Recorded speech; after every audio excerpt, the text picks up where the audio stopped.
कि हम लोगों ने क्लास में भी पढ़ा कि इलेक्ट्रीशियन डिपार्टमेंट में या इलेक्ट्रीशियन ट्रेड में किन किन हस्त टूलों के माध्यम से किसी भी अप्लायंस को या किसी भी इलेक्ट्रिक अप्लायंस को कैसे हैंडल करते हैं, उन सारी चीज़ों की जानकारी हम लोग वर्कशॉप में लेने के लिए उपस्थित हुए हैं। तो आइए हम लोग देखते हैं कि सबसे पहला कौन सा हैंड्स टूल है जिसके माध्यम से हम लोग इलेक्ट्रिसिटी अप्लायंस को हैंडल करते हैं। आइए देखते हैं। इस इक्विपमेंट्स का नाम है insulated combination plier. Insulated combination plier का मतलब होगा कि यहाँ से ये वाला जो पोर्शन है वो क्या है, इंसुलेटेड है, यानी कि पीवीसी के द्वारा क्या किया है, इंसुलेट किया गया है कि ताकि किसी को बिजली या करंट का झटका ना लगे।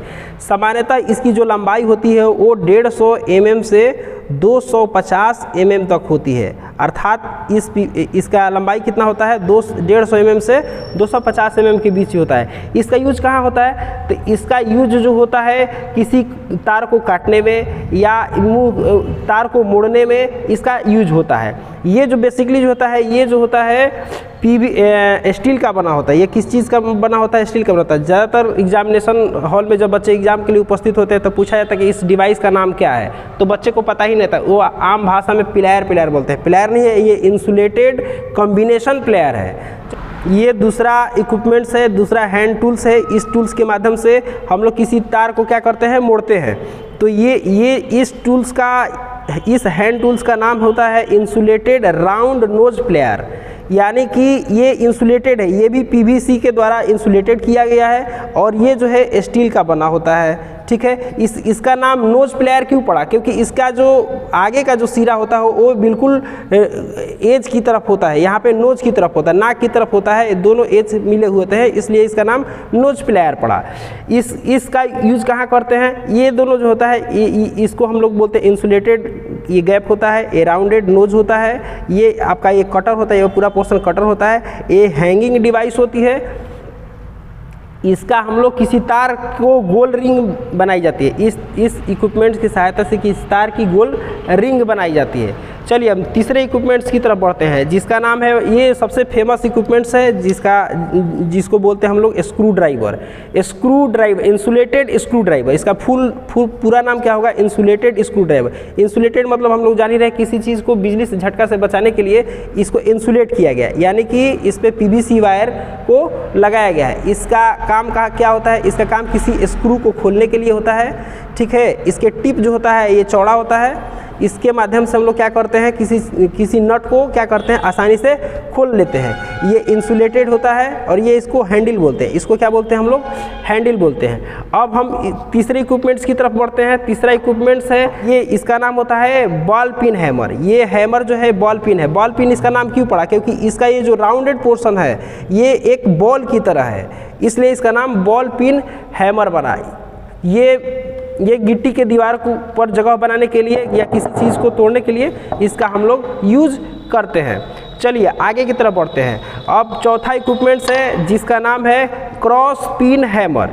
इसका नाम क्या है, cross pin hammer. Cross pin का मतलब क्या है, इसके आगे का जो पोर्शन है, ये आगे का पोर्शन आप देख सकते हैं क्या है, क्रॉस पिन की तरह है। ठीक है, इस हैमर का वजन जो होता है 150 ग्राम से 150 ग्राम भी हो सकता है, 250 ग्राम भी हो सकता है और 500 ग्राम भी हो सकता है। ठीक है, ये सीट मेटल के कार्य में इसका यूज किया जाता है। सीट मेटल का जब कोई भी कार्य करना होता है इसके द्वारा किया जाता है। ये दोनों जो है, ये दोनों हैमर जो है फोर्जिंग प्रोसेस के द्वारा क्या किया जाता है, बनाया जाता है। इन दोनों हैमर को फोर्जिंग प्रोसेस के द्वारा बनाया जाता है। इसका नाम होता है आपका मैलेट। मैलेट और हैमर में क्या अंतर है, मैलेट और हैमर में यही अंतर है कि जो मैलेट होता है वो प्योरली लकड़ी का बना होता है, ये इसको हैंडल बोलते हैं और इसका ये पोर्शन लकड़ी का होता है। ठीक है, इसलिए इसका नाम हो गया आपका मैलेट और इसका नाम हो गया मैलेट। और ये वाला पोर्शन लोहे का होता है और ये वाला पोर्शन क्या होता है, लकड़ी का होता है, इसलिए इसका नाम होता है हैमर। इसका यूज सीट मेटल को बनाने में किया जाता है या किसी मोटर का कोई पोर्शन खोलना होता है तो इससे करेंगे तो उसमें दरार आ जाएगा और टूट फूट सकता है, इसलिए इस हैमर के सहायता से क्या करते हैं, उसके पोर्शन को हम लोग क्या करते हैं, अलग करते हैं। अब इसके बाद आता है तीसरा इक्विपमेंट्स और सबसे इम्पोर्टेंट इक्विपमेंट्स होता है ये इलेक्ट्रिक नाइफ। इसका यूज किसी तार के इंसुलेशन को हटाने के लिए, अरे कोई इलेक्ट्रिक वायर है उसके इंसुलेशन को क्या करने के लिए, हटाने के लिए हम लोग इस नाइफ का यूज करते हैं। बहुत जगह पे इसका यूज होता है। अब हम लोग आगे की तरफ बढ़ते हैं। स्नैपर, बहुत सारे बच्चों को पता नहीं होता है, पूछा जाता है कि प्रैक्टिकल में स्नैपर लेके आए थे। स्नैपर मतलब उनको पता ही नहीं होता है कि वो चीज़ होता क्या है। तो आइए हम लोग देखते हैं, इसी को हम लोग बोलते हैं स्नैपर।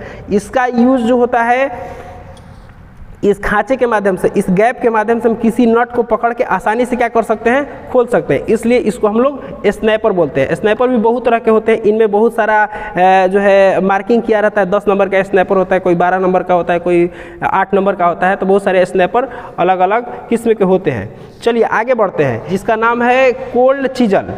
ये कोल्ड चीजल क्या करता है कि किसी चीज़ को हमको हल्का सा काटना होगा या पीटना होगा, तो इसलिए हम लोग इसका क्या करते हैं, यूज करते हैं। ठीक है, अब आगे की तरफ हम लोग बढ़ते हैं। ये होता है एक, ये इक्विपमेंट्स है। इस इक्विपमेंट्स को आम देश भाषा में सलाई रिंच बोलते हैं। बहुत सारे बच्चे को बोलते हैं सलाई रिंच, लेकिन इसका टेक्निकल नाम जो है, इसका जो टेक्निकल नाम है वो है एडजस्टेबल रिंच। इसको बोलते हैं एडजस्टेबल रिंच, यानी कि अपनी आवश्यकता के हिसाब से इस नट के माध्यम से, आप गौर से देखिए, इस नट के माध्यम से क्या करते हैं, ये एक्सपेंड हो रहा है, यानी कि ये घट बढ़ रहा है, तो इसको हम लोग बोलते हैं एडजस्टेबल रिंच। ये जो होता है पोकर होता है, इसका नाम होता है पोकर। ये देखिए, ये आगे का पोर्शन स्टील का बना होता है और इसमें ये हैंडल जो होता है इंसुलेटेड होता है। इसके माध्यम से क्या करते हैं, हम किसी चीज़ को पोक करके अंदर करते हैं। अगर किसी चीज़ को अंदर घुसाना होता है तो इसका हम लोग यूज करते हैं। और सबसे महत्वपूर्ण चीज़ होता है, ये होता है स्टील रूल। जैसा कि सभी बच्चों को पता होगा, किसी रेखीय मापन की गणना करना होता है तो हम किस चीज़ का यूज़ करते हैं, स्टील रूल का यूज़ करते हैं। इधर जो है सारी यूनिट्स जो है या सारी लंबाई mm में दी रहती है और इधर जो है इंच में दिया रहता है। किसी भी इक्विपमेंट्स को लैब में बनाने के लिए सबसे पहले स्टील रूल से उसको क्या करते हैं, मेजर करते हैं। अब बात आती है इक्विपमेंट्स है, इसका नाम है ट्राई स्क्वायर। ट्राई स्क्वायर का यूज क्या होता है, ट्राई स्क्वायर जो होता है किसी भी जॉब को या किसी भी इक्विपमेंट्स में हम वो 90 डिग्री चेक करना है कि वो 90 डिग्री या वर्गाकार है कि नहीं है, तो हम लोग क्या करते हैं, ट्राई स्क्वायर का यूज करते हैं। ये जो होता है आपका एकदम एग्जैक्ट 90 डिग्री के कोण को मेजर करता है। ये इक्विपमेंट्स है, इस इक्विपमेंट्स का आप लोगों ने सभी लोगों ने देखा ही हुआ है कि ये इक्विपमेंट्स जो है हेक्सा फ्रेम, ये होता है आपका ब्लेड, ये होता है पकड़ने वाला फ्रेम। ये पूरा फ्रेम है और ये पूरा ब्लेड है। इसमें जो है ये इसकी लंबाई जो होती है 300 mm होती है। हेक्सा फ्रेम की लंबाई जनरली कितना होता है, 300 mm होता है। ठीक है, इसको ब्लेड बोलते हैं, इसको फ्रेम बोलते हैं और ये जो होता है पूरा हैंडल होता है। ठीक है, इसको किसी चीज़ को कटिंग करने में इसका हम लोग क्या करते हैं, यूज करते हैं। अर्थात ये हैंड टूल्स, जितने भी हैंड टूल्स का हम लोगों ने पढ़ा, एक बार हम लोग उसको रिवीजन कर लेते हैं, उसका नाम याद कर लेते हैं। सारे चीज़ों का नाम आप लोग कॉपी पे लिखने का प्रयास करेंगे। जैसे ये क्या है, ये आपका जो है इंसुलेटेड कॉम्बिनेशन प्लेयर है, इंसुलेटेड कॉम्बिनेशन प्लेयर है। ठीक है, ये इंसुलेटेड नोज प्लेयर है। इसका नाम क्या है, स्क्रू ड्राइवर है। स्क्रू ड्राइवर, स्क्रू मतलब किसी चीज़ को कसने के लिए क्या करते हैं, स्क्रू ड्राइवर का यूज़ करते हैं। ये जो है, ये इसका पिन जो है बॉल की तरह है, इसलिए इसका बॉल पिन हैमर नाम पड़ा है। ये क्रॉस पिन हैमर है क्योंकि इसका क्रॉस की तरह है, इसलिए क्रॉस पिन हैमर नाम पड़ा। ये होता है मैलेट, जो लकड़ी का प्योरली बना होता है उसको मैलेट बोलते हैं। इसको किसी इलेक्ट्रिक डिवाइस को खोलने के लिए या मोटर का कोई 2 पार्ट अलग करने के लिए इसका यूज़ करते हैं। ये होता है आपका स्टील रूल। स्टील रूल के माध्यम से हम किसी भी चीज़ को रेखीय मापन करते हैं, यानी कि लीनियर मेजरमेंट करना होगा तो हम लोग क्या करेंगे, स्टील रूल का यूज़ करेंगे। ये होता है इलेक्ट्रिक नाइफ। इस नाइफ के माध्यम से हम लोग क्या करते हैं, किसी भी वायर को इंसुलेशन से हटाते हैं या इंसुलेशन से हटाना होगा वायर को, तो हम क्या करते हैं, इसका यूज करते हैं। इसको हम लोग बोलते हैं स्नैपर। आम देश भाषा में, आम बोलचाल की भाषा में हम लोग इसको रिंच बोलते हैं। ठीक है, अब आगे बढ़ते हैं। इसको बोलते हैं सलाई रिंच आम देश भाषा में, लेकिन इसका टेक्निकल नाम जो होता है एडजस्टेबल रिंच होता है। ये नट के माध्यम से क्या होता है, आसानी से टू एंड फ्रो करता है और ये एडजस्ट हो जाता है। ये होता है पोकर, ये स्टील का बना होता है, इसका हैंड होता है किसी चीज़ को अंदर कसने के लिए या किसी डिवाइस के अंदर तार को घुसाने के लिए इसका यूज़ करते हैं। आगे चलते हैं। ये होता है आप हमारा कोल्ड चीजल। कोल्ड चीजल क्या, चीजल मतलब होता है छेनी। इससे किसी चीज़ को कट करना होगा तो हम लोग क्या करते हैं, आसानी से इसके माध्यम से हम लोग कटिंग का कार्य कर सकते हैं। इसके बाद आता है ये फ्रेम सॉ। ये इसकी लंबाई जो होती है 300 mm होती है और इससे क्या करते हैं, किसी चीज़ की कटिंग करते हैं। और जैसा कि आप लोगों को पहले भी फीटर क्लास में बताया जा चुका है कि ये ट्राई स्क्वायर है और ट्राई स्क्वायर के माध्यम से किसी भी जॉब को या किसी भी इक्विपमेंट्स को हम लोग 90 डिग्री का मेजरमेंट करते हैं। अर्थात ये पहला चैप्टर जो है कुछ टूल्स के माध्यम से ख़त्म होता है। जैसा कि हैंड टूल्स के बारे में हम लोग अगली क्लास में हम लोग 25 और हैंड टूल्स के बारे में समझेंगे। इसके बाद ये पूरा क्लास, पूरा फर्स्ट चैप्टर जो है या सेकंड चैप्टर जो है पूरी तरह से समाप्त हो जाएगा। इसके बाद में नेक्स्ट चैप्टर की क्लास, नेक्स्ट चैप्टर की बात हम लोग अगले सिरे से करना स्टार्ट करेंगे। इसके लिए धन्यवाद।